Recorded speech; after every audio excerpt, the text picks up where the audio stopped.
Buskang Twitter panchayat চম্পরিব অনুভূতি হাঙ্কনি হাঙ্কর আউলিব কৈলাসহরनि गुरुनगर block खबजाक जत ग्राम पञ्चायत आमसेनो कंग्रेस बदल गाहाम रेजाल्ट खालायनाय तै काजिताम आसुक फाइ गोनां गुरुनगर पञ्चायत समिति कंग्रेस बदल शेखनाय अबहायनो कक्साका जुलाइ दालि 25 सालमारि सांग्रं सालदिबरो কৈলাসহরनि कंग्रेस बदल कक्टमा बुस्कांगो कंग्रेसनि बिरजित सिन्हा बरकारिबो माजाखा অনুভূতি হাঙ্কর কংগ্রেসनि কাজকো एबा অনুভূতি हांकर परिषदनि कंग्रेसनि बादायनाय मोहम्मद बद्रुज्जामान प्रदेश कंग्रेसनि तांफां रुजेन्द्र भट्टाचार्य कंग्रेसनि आदम चंद्र शेखर सिन्हा आशिष सेनगुप्त रनमिया आकाश October मिसगं MLA Birjit Sinha BJP बदल साकाबो सेलेंमं तै नासलेमं फुनका तामरि हिमबा थांनाय जरारगो बीजेपी बदल गुरुनगर ब्लक बेलायनो केसेकेरें खायगा तंकसंगरे लोकरनबे मंगसा हामख्राय खायलिया জনগণের স্বতঃস্ফূর্ত সমর্থন পাচ্ছে বিজেপি সরকারের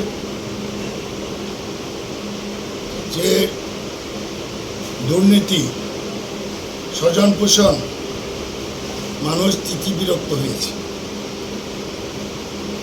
বর্ণগড় পঞ্চায়েত সমিতি বিগত 5 বছরে দুর্নীতির আখড়ায় পরিণত হয়েছে। এবারে নির্বাচনে বিশেষ করে গৌরনগর ব্লক এরিয়ায় পঞ্চায়েত সমিতি এরিয়ায় 13টি আসনে আমরা আমাদের ইন্ডিয়া জোট লড়াই করছি।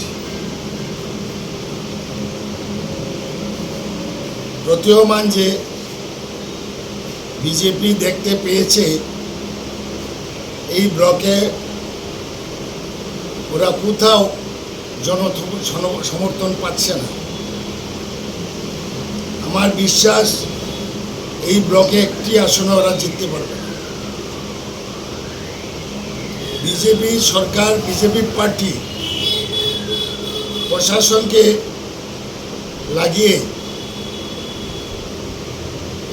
এই নির্বাচন একটা প্রহসনে পরিণত করার জন্য চেষ্টা চলছে। আপনারা দেখেছেন যে পঞ্চায়েত ভোট মানে গ্রামের মানুষের ভোট। গ্রামের মানুষই নির্বাচনে অংশগ্রহণ করে। একদিকে বর্ষা মরশুম ক্ষেতের সিজনের মধ্যেও নির্বাচনে অংশগ্রহণ করে লড়াই করছে।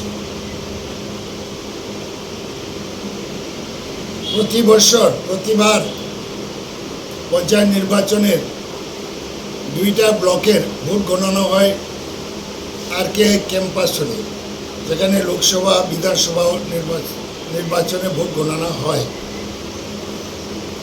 এবার চক্রান্ত করে ওরা সোনামুখী বৈদ্যনাথ মজুমদার মেমোরিয়াল হাই স্কুলে ভোট গণনার স্থান নির্ণয় করেছে। এর আগে আমরা কানাঘুষা খবর পেয়ে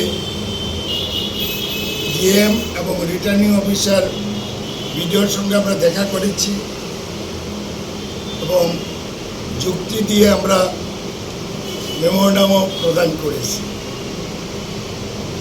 এই ব্লকে 20টা গাঁও পঞ্চায়েত, আর সোনামুখী যেখানে ভোট গণনা হচ্ছে এই অঞ্চলে মাত্র 2টি পঞ্চায়েত, কালুকোড়া এবং জলাই। 18টা গাঁও পঞ্চায়েতে মানুষ সেখানে যেতে হবে এবং কংগ্রেস পার্টি তৈরি আছে। ভোট গণনা কেন্দ্র যদি আগরতলাও করে, রংতরায় পাহাড়ের ভিতরে করে, আমাদের কোনো অসুবিধা নেই। আমাদের জনগণের সমর্থন রয়েছে, হাজার হাজার আমাদের কর্মী রয়েছে, আমরা এটা মোকাবিলা করব।